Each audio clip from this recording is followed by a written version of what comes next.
Swadika, hello and welcome to ASEAN Challenge, the show to give you the latest headlines, hot topics and updates happening around your ASEAN community in two languages, Thai and English. I'm Rosalyn Tepawan. And I'm Alisa สิทธิวงศ์ขอต้อนรับคุณผู้ชมทุกท่านเข้าสู่รายการ ASEAN Challenge ค่ะข่าวสารรอบอาเซียนทั้งภาษาอังกฤษและภาษาไทยค่ะ And to start off our show, let's talk about a new theme today that's really picking up the pace around our ASEAN community, and that's sports, uniting ASEAN through sports. Lots of things are happening around our ASEAN community in the sports arena. Not only is SEA Games happening this week and beyond, but also Singapore with various campaigns initiating sports to unify the community even further. That's right. So Singapore itself, as known as a very big financial hub and a growing economy, of course, they are still paying attention to their culture and the diversity of the people living there, and one way to unite the people there and also to make the livelihoods of people in Singapore better and to reduce all the illnesses and sicknesses is through sports, of course. So this year, or for a few years actually, they've come up with a campaign or slogan called Get Active. Get Active. Get Active. So just as it says, Get Active is a way that they want to promote people to engage in sports. Now actually sports, or the promotion of sports, has been around since Singapore's first Prime Minister,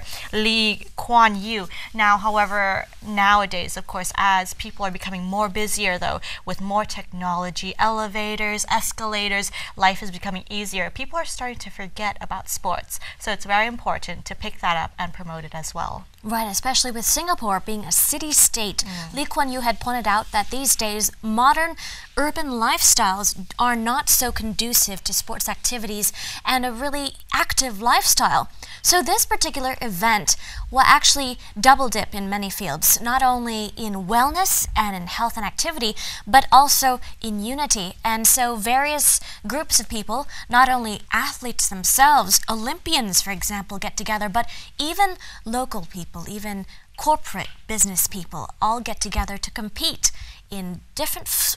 fields of sports for this event. That's right. So the Get Active campaign just this year alone has estimated to have reached an impressive 680,000 people, including the involvement of 88,000 students and teachers from 139 schools. Now the Get Active campaign is a collaboration within,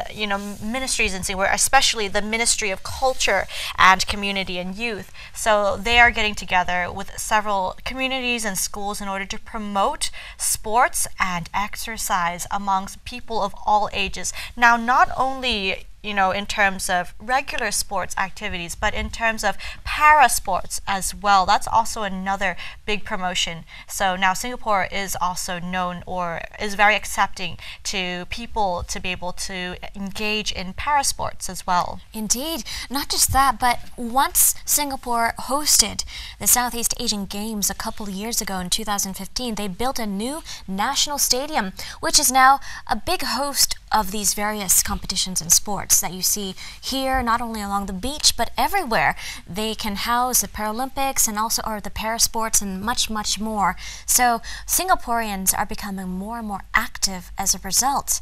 So here you see lots of different fields of sports, and everything looks like a lot of fun. That's right. So as you mentioned, of course, Singapore 2 years ago hosted the SEA Games. As we're speaking at the moment, the SEA Games, the 29th SEA Games in Kuala Lumpur just launched off on the 19th with the flag raising ceremony on the 16th. I'm pretty sure Singapore has brought in several athletes and are competing in several sports. Now, altogether, if we talk about the SEA Games in Kuala Lumpur this year, now that's going on from the 19th to the 30th, so of course you still have time to watch all the amazing sports competitions going on. There's a total of 404 events and 38 sports. And remember, as mentioned, that Singapore and also other ASEAN countries are also promoting in terms of sports for people with disabilities. So 17 days after the SEA Games event, that's when the Para-ASEAN Games will be taking place. It's the 9th of its kind, and it will be on the 17th to the 23rd of September. 16 sports altogether, 479 events to catch up on. Oh my goodness, and cheer on your favorite athletes and beyond. It's going to be a very interesting time for ASEAN to pivot towards the sports arena and move on towards a more active lifestyle, cheering on your favorite athletes and also following your favorite sport. So this is going to be quite an exciting event. Now, talking about excitement, let's go ahead and listen to some comments coming from various athletes in Singapore, whether they're coaches, athletes, even local people engaging in sport. Get Active actually is a way for us to encourage Singaporeans to embrace a very sporting and active lifestyle. And the weekend before National Day is a great way for them to come together, not just to engage in sports, but also to celebrate the Singapore's National Day. We believe that this is one way sports actually bring people together, and what more to celebrate the country's birthday. So we're very happy that Get Active has this intention to really build up a sense of national pride through sports. And that will include people of all ages, all races, all background and all abilities. Badminton is still very, very popular in Singapore, and the reason for me, wanting to join this competition is so that I can not only take part in an international world level competition, but I want to also be in touch with my grassroots, be in touch with my neighbors as well. I've traveled quite a bit since I was traveling. I've been to a lot of countries, and I think this is the only country where there's so many ethnic backgrounds who stay, who live, who work together, and no matter where you go, you meet people from different parts of the world. And I think being here just in the last 2 days, I think I've made some great friends. I think the most important thing is empathy. So the members of the public will know that actually this is what it feels to be in their shoes, and also actually they can perform as well, not just like they are relying on everyone. And I feel that I've been pretty blessed working in Singapore, and as to enough time after retirement, so I think I should contribute back to the society. That's why I joined Team Mila and volunteer in sports events. So therefore, as we can see here, Singapore is one nation, or not a nation, but a city-state that is very active in promoting sports. Now, not only is it going to make people more healthy, it's also hoping to reduce the cost in terms of healthcare cost and diseases and illnesses within the people itself. And also they hope that it's going to see the diversity of people in Singapore get together with a common goal to improve their health together. So not only Singapore is promoting this, but also, of course, all countries in ASEAN are promoting health at the moment as well. Right, it's a huge movement, not only towards sports, but wellness and health and de-stressing too. There's no other way, well, you could say, there's no way like sports and exercise to de-stress as well. And you could say pull different divisions of the community together, whether you're in different political forces, whether you're of different religions, everybody comes together in sport, even age as well. So this is definitely, you could say, a vision that Singapore has adopted that's quite long-sighted, which is good. That's right. You know what's a very popular sport in Singapore? And that's badminton, actually. Badminton. Badminton is actually quite easy for people to learn to play, I would say. You could play it at practically all ages as well. So I guess that's part of the reason why Singapore has badminton as one of its most popular sports. And they're also inviting people to join in badminton competitions and sports games at world levels as well. It's really interesting how at these events people can get up close and personal with their favorite athletes, like their badminton Olympian, for example, coming to participate in the Get Active campaign as well. So no other way to get up close and personal with your favorite celebrities in the athletic field. So it looks like a lot of fun. Anyone in Singapore definitely catch up. That's right. So that's something to look forward to. And for those of you who are cheering on for Singapore, you can take a look at their badminton team, their hockey team. They've brought a lot of athletes and a lot of sports to compete in. But of course, don't forget to cheer Thailand as well. Definitely. But on the side, we have a clip for you to take a look at to see the big picture of how Singapore is engaging in sport and how people are receptive to this special campaign.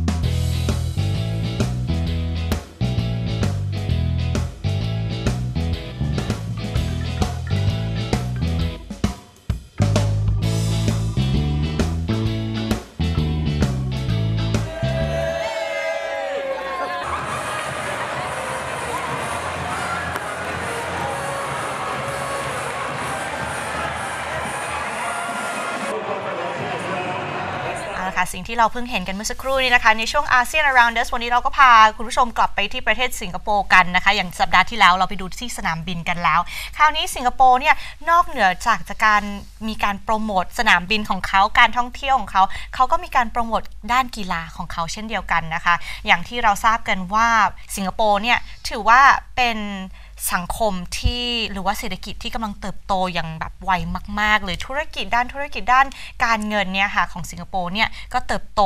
อย่างแบบเห็นได้ชัดแล้วก็น่าทึ่งเลยทีเดียวด้านกีฬานะคะเขาก็คิดว่าน่าจะเป็นอีกหนึ่งวิธีที่เขาอยากจะโปรโมททำให้คนคือเรารู้ว่าสิงคโปร์เนี่ยมีหลายเชื้อชาติภายในสิงคโปร์เองก็เป็นวิธีที่สามารถทำให้คนเนี่ยมารวมตัวกันได้ด้วยจุดเป้าหมายเดียวกันก็คือเพื่อให้สุขภาพตัวเองแข็งแรงในปีนี้นะคะเขาก็มีสโลแกนนี้ก็คือ get active นั่นเองซึ่งจะทำให้คนเนี่ยสนับสนุนให้คนเนี่ยหันมาออกกำลังกายปัจจุบันเนี่ยเราก็ใช้เทคโนโลยีกันมากมายไม่ว่าจะเป็นลิฟต์หรือว่าจะขึ้นบันไดเลื่อนหรือว่าจะนั่งอยู่เฉยๆทำนู่นทำนี่ทุกอย่างมันสะดวกสบายกันหมดจนกระทั่งคนเนี่ยมักจะลืมที่จะออกกำลังกายกันก็เป็นการโปรโมทวิธีการออกกำลังกายกันในปีนี้ก็คือแบบทำให้คนออกกำลังกายได้เยอะมากเลยทีเดียวใช่ค่ะตั้งแต่ประเทศสิงคโปร์นะคะเป็นเจ้าภาพงานซีเกมเมื่อสมัย2ปีก่อนเขาก็ได้สร้างสเตเดียมเบลเลอร์เลยนะคะเพื่อให้คนสิงคโปร์สามารถเข้าไปเล่นกีฬากันได้หลายๆกีฬากันเพราะฉะนั้นปีนี้นะคะในแคมเปญ Get Active เนี่ยชาวสิงคโปร์ได้รวมผนึกกำลังกันนะคะไปแข่งขันหลายๆสปอร์ตมากๆเลยนะคะในไม่ว่าจะสเตเดียมที่สร้างมาเร็วๆนี้หรือไม่ก็เห็นทางชายหาดใช่ไหมคะได้คึกคักกันมากๆแข่งขันกันกีฬาต่างๆนานานะคะเป็นอะไรที่เห็นแล้วก็รู้สึกดีใจนะคะกับประเทศสิงคโปร์ไม่ว่าจะอายุเท่าไหร่หรือว่ามาจากที่ไหนหรือว่าสัญชาติอะไรนะคะก็สามารถร่วมตัวกันแล้วก็มาแข่งขันออกกำลังกายเพื่อสุขภาพเพื่อเป็นมิตรภาพกันเช่นกันคุณโรสลินพูดถึงซีเกมพอดีเลยค่ะในช่วงนี้นะคะก็มีการจัดซีเกมเกิดขึ้นแต่ว่าไม่ใช่ที่สิงคโปร์นะสิงคโปร์ก็คือ2ปีที่แล้วในปีนี้ก็ตั้งแต่วันที่19ที่เพิ่งผ่านมาเนี่ยค่ะจนถึงวันที่30ก็เป็นซีเกมครั้งที่29นะคะจัดขึ้นที่กัวลาลัมเปอร์มาเลเซียนั่นเองใครที่เชียร์กีฬาไหนหรือว่าจะเชียร์ประเทศไหนก็สามารถที่จะเข้าไปดูได้การแข่งขันนี้ก็น่าสนใจมากๆนอกจากนี้นะคะหลังจากที่มีซีเกมแล้วก็ต้องมีพาราอาเซียนเกมส์ด้วยนะคะก็จะมีหลากหลายกีฬา16กีฬาด้วยกันที่สามารถติดตามได้เช่นเดียวกันก็จะเกิดขึ้นวันที่17ถึง23เดือนหน้าค่ะก็นับว่าหลายประเทศอาเซียนของเรานี่หันไปสนใจเรื่องกีฬามากขึ้นนะคะเพราะว่าเรื่องต่างๆนานาได้คอยสนับสนุนนักกีฬาที่เราชื่นชมนะคะหรือไม่งั้นก็ชอบกีฬาสปอร์ตเองก็ดูการแข่งขันสนุกสนานเพื่อสุขภาพด้วยนะคะเราก็จะคอยอัปเดตกันว่าซีเกมเนี่ยมีอะไรที่น่าสนใจบ้างอาทิตย์หน้านะคะ so with that let's take a short break when we come back though more coming up in ASEAN hot issues so don't go away พักกันสักครู่ค่ะ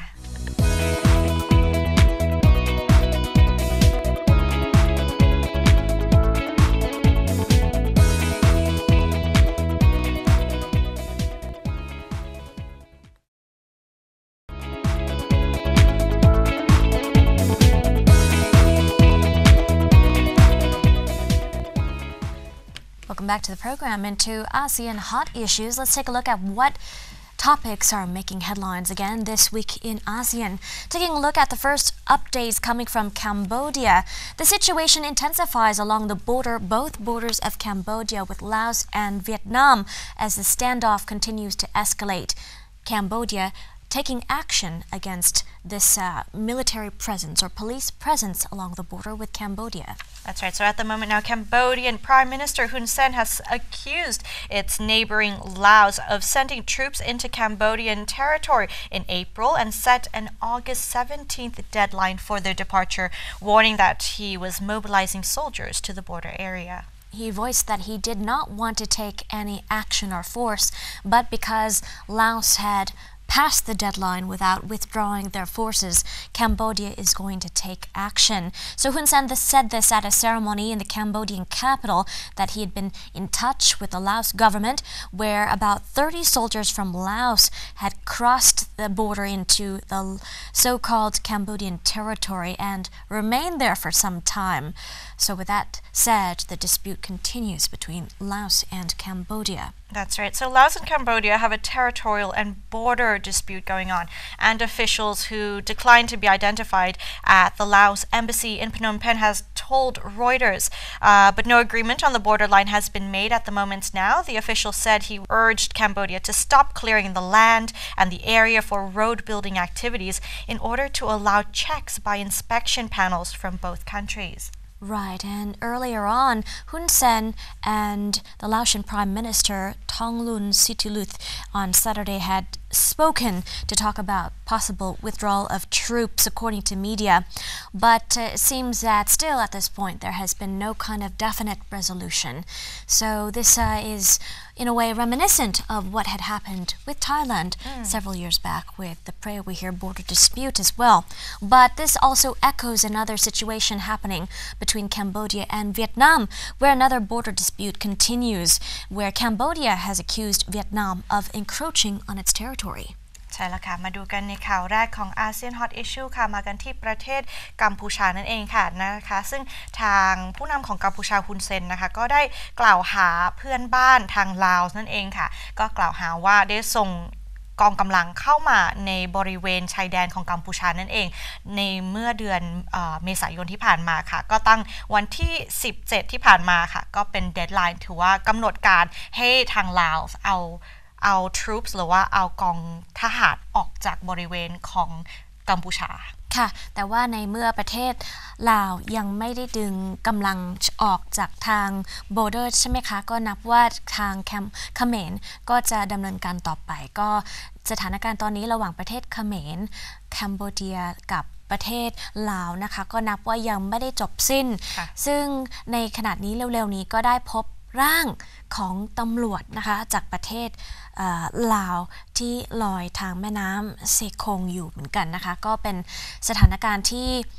นับว่ายังตึงนะคะระหว่าง2ประเทศแต่ว่าไม่ใช่แค่2ประเทศนี้นะคะ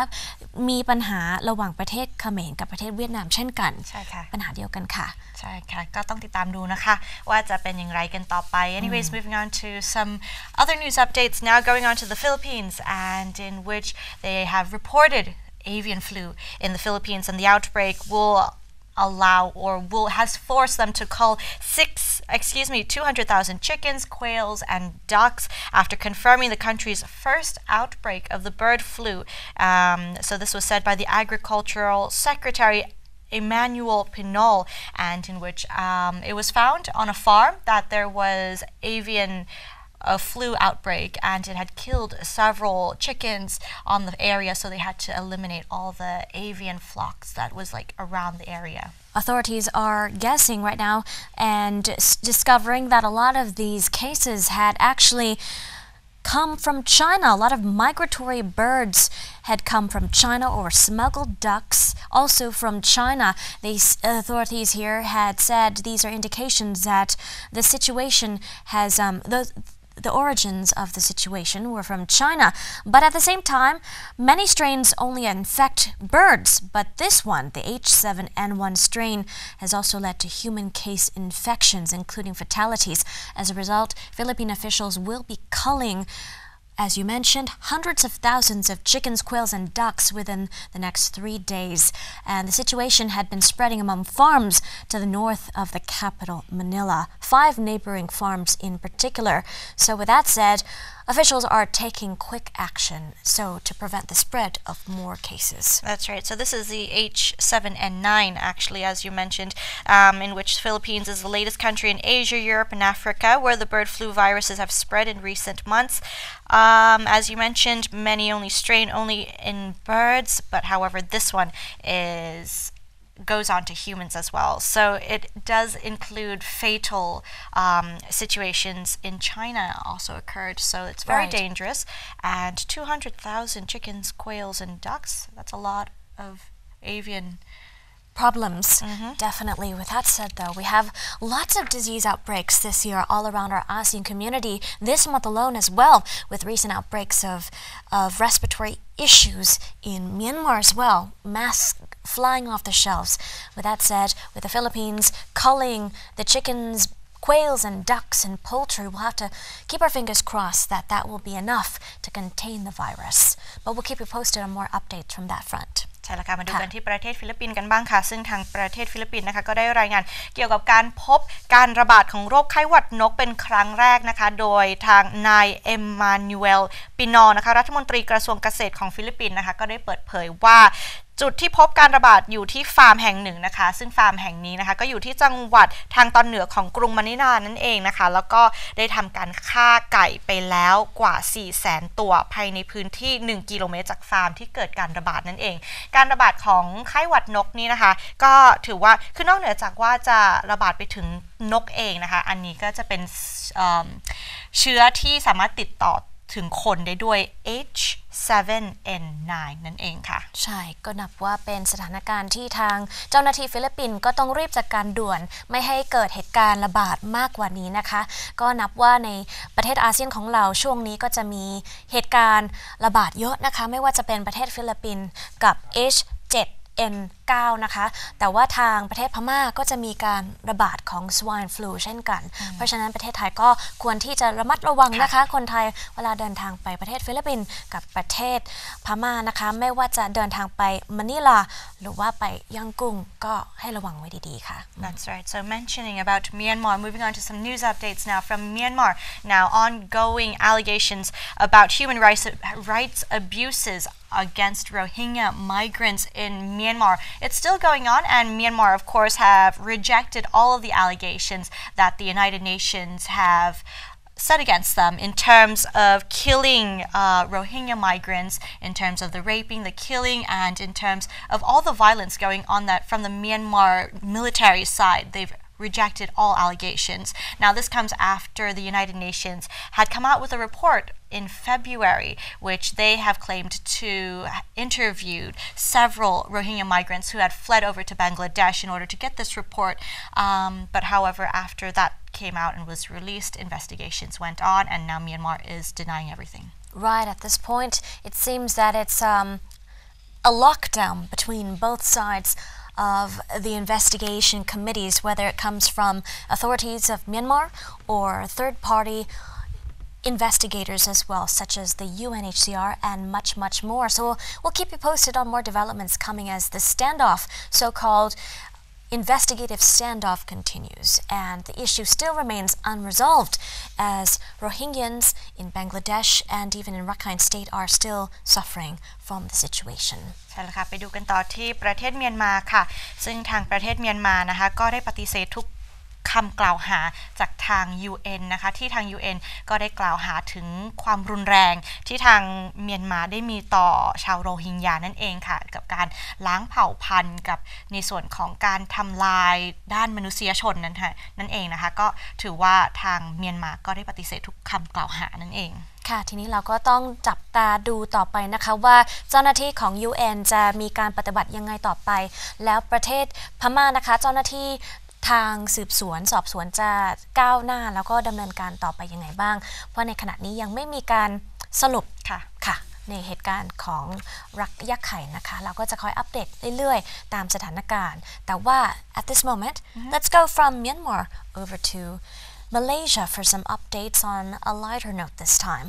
A meeting between officials. Tillerson, the U.S. Secretary of State, Rex Tillerson, has gone to visit officials and met with the Malaysian Deputy Prime Minister Ahmad Zahid Hamidi in Kuala Lumpur Wednesday. In time, perhaps, for the SEA Games, who knows, during the second of his two-day working visit as part of his big trip around Asia. That's right. So Tillerson also met with Prime Minister Najib Razak and held discussions on strengthening cooperation on a range of issues in the 60th year of the U.S.-Malaysia bilateral relations at the U.S. Embassy, and in which Tillerson was also scheduled to meet or also met with the U.S. Embassy staff after the meeting with Zahid as well. Right, this comes at a time where the ASEAN Regional Forum had just concluded, so a lot of important meetings between officials, with Rex Tillerson joining up and meeting various heads of the ASEAN states representing their foreign affairs division here,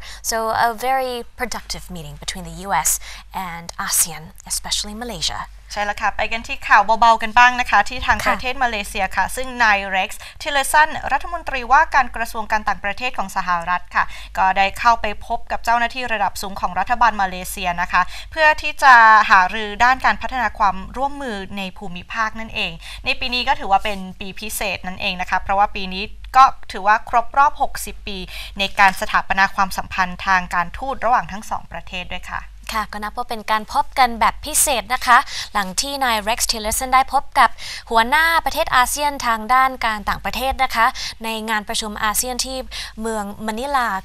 ประเทศฟิลิปปินส์เร็วๆนี้ค่ะเพราะฉะนั้นเราจะคอยอัปเดตนะคะว่ามีการตกลงคุยกันเรื่องอะไรบ้างเรื่องสำคัญยังไงบ้างในการประชุมต่อไปของชาวอาเซียนแล้วก็ผู้นำด้วยค่ะ but in the meantime moving over to some other cases here developing in Singapore back to Singapore now a recent update involving an Australian drunken spree case mentioned in Singapore's court where an Australian man facing 11 charges over drunken sprees in a very strict country such as Singapore remains in remand Monday after his case had been mentioned in court. That's right. So we know that Singapore is a very strict country and this man here Jason Peter Dara 44 was arrested by 6 police officers at the Singapore airport Changi airport on April 20th after he pushed one of the officers to the ground and everything was of course recorded on CCTV camera and went viral on the island state as well. So of course he now faces 11 charges and this news comes in terms of his next case or his next court appearance will be on August 31st. What is quite interesting is being at an airport which is considered a very free zone you could say, still one of the most popular airports in the world, Changi Airport, being a place for recreation as well as transition. But having a few too many beers or drinks in the airport may raise a lot of questions whether or not it's acceptable, whether or not government authorities will crack down to what extent on a traveler at the airport. So it's interesting to see how this case will roll out. ใช่แล้วค่ะมาดูกันต่อที่ข่าวจากสิงคโปร์นะคะซึ่งมีนักท่องเที่ยวท่านหนึ่งค่ะจอห์นปีเตอร์ดาราชาวออสเตรเลียวัย44ปีค่ะก็ได้ถูกจับด้วยข้อหาทั้งหมด11กระทงค่ะโดยตำรวจสิงคโปร์ที่สนามบินชางงีนั่นเองค่ะหลังจากที่เขาได้ดื่มสุราเมาเยอะเกินขนาดนะคะหลังจากนั้นก็ได้ทำการผลักเจ้าหน้าที่1นายล้มลงบนพื้นทั้งหมดเนี้ยค่ะก็ได้จับทาง CCTV มาทั้งหมดแล้วก็เผยแพร่ทางอินเทอร์เน็ตก็กลายเป็นไวรัลทีเดียวเลยนะคะแล้วก็ปัจจุบันเนี่ยค่ะก็ยังดำเนินคดีอยู่แล้วก็ต้องดูกันต่อไปว่าจะเกิดอะไรขึ้นก็ถือว่าสิงคโปร์เนี่ยเป็นประเทศที่ค่อนข้างที่จะมีกฎหมายที่เคร่งมากทีเดียวนะคะก็จะดื่มจะอะไรถึงแม้ว่าอยู่ที่สนามบินก็ต้องระวังใช่ค่ะในเวลาเดียวกันเราก็ต้องคอยจับตาดูนะคะว่าในสนามบินนับว่าเป็นสถานที่ที่ยังไม่เชิงอยู่ในประเทศสิงคโปร์นะคะมันเป็นสถานที่ระหว่างประเทศเพราะฉะนั้นถ้าคนเราจะดื่มเยอะไปหน่อยนะคะที่สนามบินผลักคน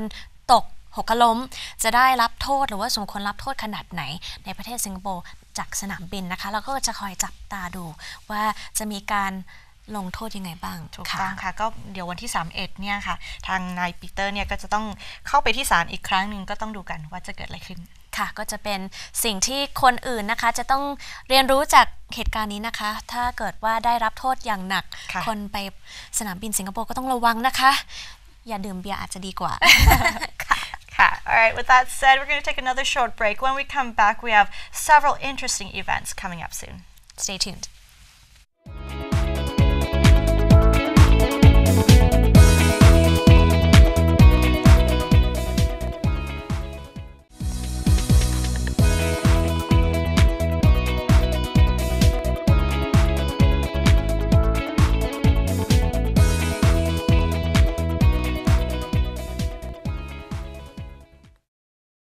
Welcome back to the program. Up next in ASEAN calendar, lots of highlights ahead in our ASEAN block. ใช่แล้วค่ะกลับเข้าสู่รายการ ASEAN Challenge ในช่วงนี้นะคะไปดูกันว่ามีอีเวนต์อะไรกำลังจะเกิดขึ้นกันบ้างค่ะ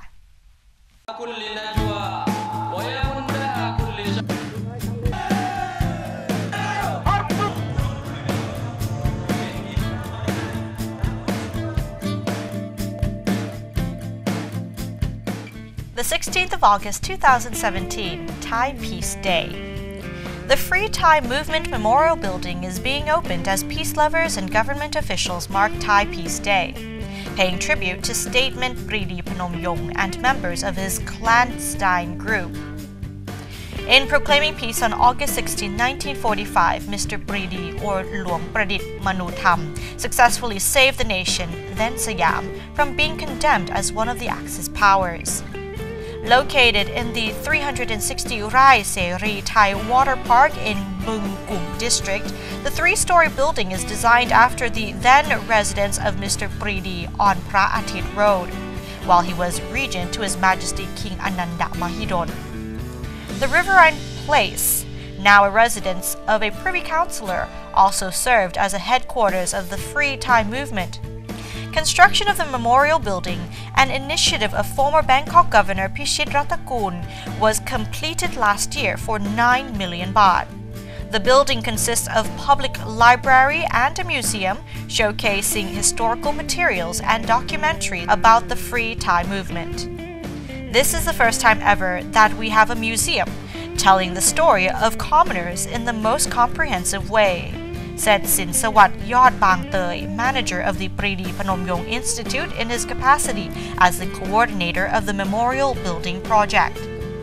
Mr. Sin Sawat said that the project would allow the younger generation to learn of the Free Thai movement, its ideology, and its sacrifice to the motherland. It was also a way of preserving the past.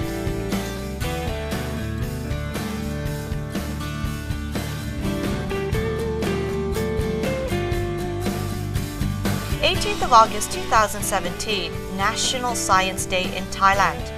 In 1868, His Majesty King Rama IV invited Sir Harry Ord, the governor of the British Straits settlements, as well as a party of French astronomers and scientists, to observe a total solar eclipse, which he predicted would be on the 18th of August at 12:13 p.m. He also calculated the precise location in Thailand where it would be best to observe.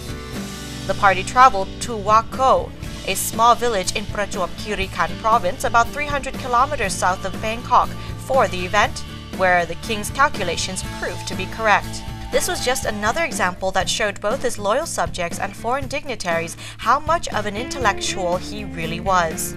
Even more impressive was the fact that he had predicted this eclipse himself 2 years before it actually happened. It is unfortunate that King Rama IV is more known to the modern world as the dancing and singing king in the Broadway stage production of the movie The King and I. Tragically, during the expedition, King Rama IV and His Royal Highness Prince Chulalongkorn both contracted malaria. The king died the following month in Bangkok.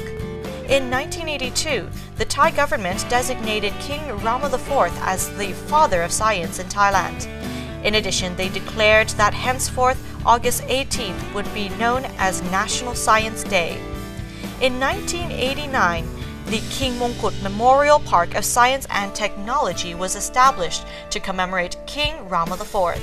The park is located at kilometer 335 of Highway number 4, about 12 kilometers from Prachuap Khiri Khan and 4 kilometers along a branch road.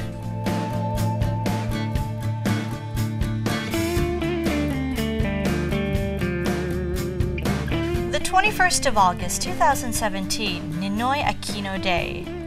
Ninoy Aquino Day is held every 21st of August to commemorate the life and death of Senator Benigno Ninoy Aquino Jr. Senator Aquino, along with his wife Corazon, are attributed as leading lights in modern Philippine democracy. In 2017, this holiday falls on a Monday. In 1972, the Philippines was placed under martial law by President Ferdinand Marcos, effectively making Marcos a dictator. Many believe this law was enacted to secure Marcos's power, but was enforced under the guise of protecting the country from communism and civil strife. During this time, any person who publicly opposed Marcos was imprisoned by the military, and many public institutions were closed down. The military was also found to have committed human rights abuses, and the Philippine economy suffered massive losses. Senator Aquino was a vocal opponent of Marcos and was consequently imprisoned. In 1980, Aquino suffered a heart attack and was allowed to move to the United States to receive medical treatment. While in the US, he continued to advocate for the Philippines people's freedom. To challenge Marcos in the 1984 elections, Aquino decided to return to the Philippines in August 1983, knowing it could lead to his death. On the 21st of the month, he landed in Manila International Airport, where he was assassinated. Many believe under the orders of Marcos. It was this event that led to the eventual downfall of Marcos and the presidency of Aquino's wife Corazon. The inaugural Ninoy Aquino Day was celebrated in 2004 after the then president Gloria Macapagal Arroyo declared it as a day to commemorate his death anniversary. The holiday was also part of her holiday economics program to boost tourism in the Philippines. Being a special non-working holiday, employees who choose not to work that day and/or are not rostered to work do not receive any pay. Employees who do work receive an additional 30% of their hourly wage for every hour worked. The EDSA People Power Commission, or EPPC, holds activities on the day to commemorate Aquino's fight for democracy. These activities are funded partly by the Office of the President and by private donations.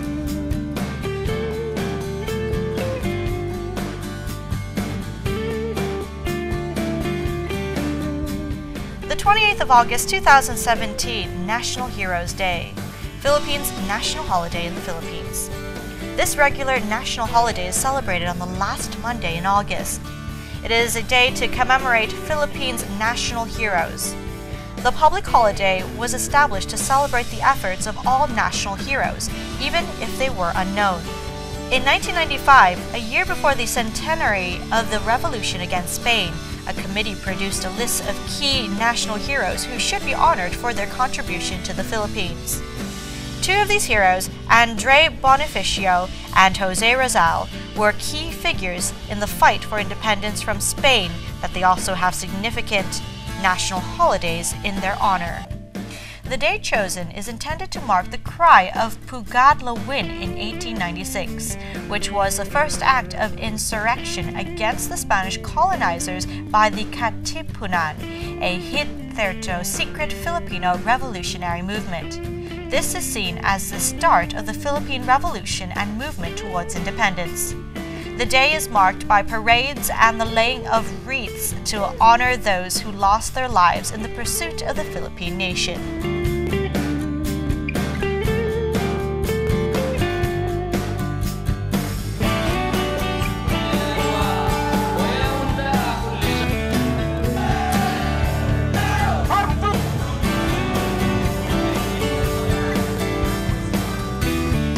Those were our colorful events on ASEAN calendar this week. For now, let's take a short break. When we come back, more interesting interviews coming up in ASEAN Interview. พักกันสักครู่ค่ะ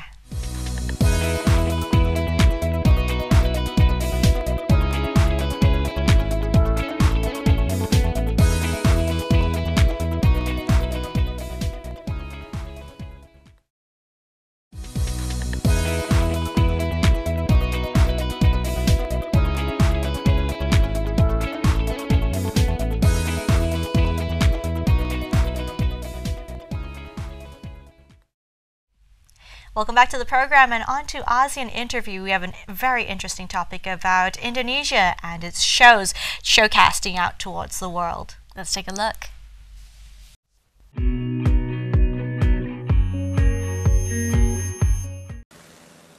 Here, Indonesian roof tile laborers are transforming into bodybuilders for the annual competition. Glistening muscular men and screaming women cheering for them is an uncommon sight in a small Indonesian village known for its roof tiles factories. But for the last 2 years, roof tile workers have beefed up their bodies to take part in this annual event. It's part of the celebration of Indonesia's Independence Day on August 17th. More than 70 workers representing more than 30 factories stripped down to their shorts and lathered up on Oil Friday the 11th, before parading and flexing their muscles to the crowd of screaming fans. Competing for the second time, Yana Kusyana is excited and happy that his newfound body is loved by girls. Kecil, kurus. Terus ya setelah kerja di pabrik genting, saya jadi begini. Seneng nggak punya badan kayak gini, Mas? Ya seneng. Cewek-cewek pada nyamperin.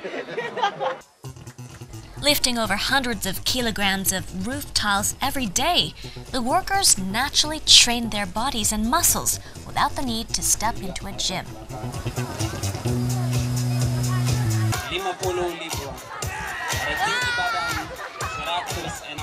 During the contest, the men had to lift tiles as an assessment of their strength.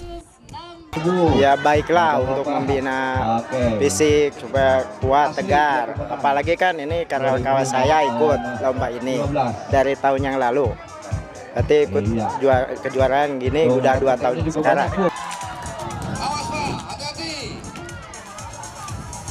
This year's winner, Oman, who like many Indonesians only has one name, walked away with 2,500,000 rupiah. That's about $187 of prize money. Menjaga gitu anak-anak generasi muda supaya bisa menyehatkan tubuhnya dan bisa menjaga kualitas tubuh yang baik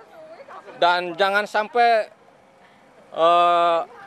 terjerumus oleh hal-hal yang jelek itu yang negatif seperti narkoba, minuman keras. Jagalah tubuh kita adalah titipan.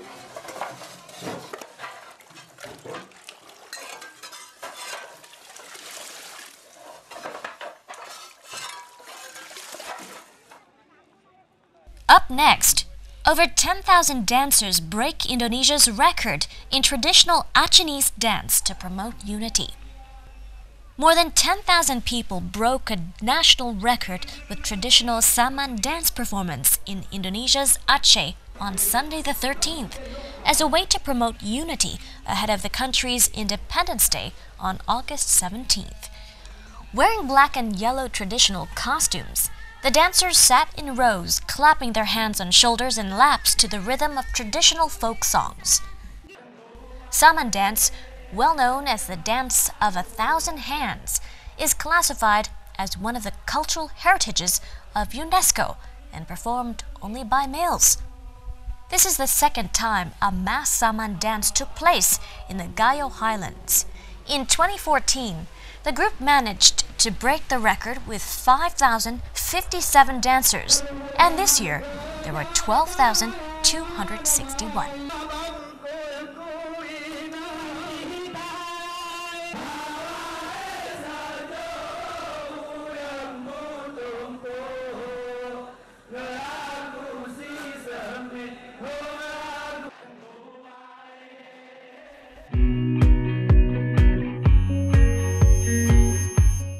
And that concludes this week's program of ASEAN Challenge. We'll see you next week, but as for now, สวัสดีค่ะ สวัสดีค่ะ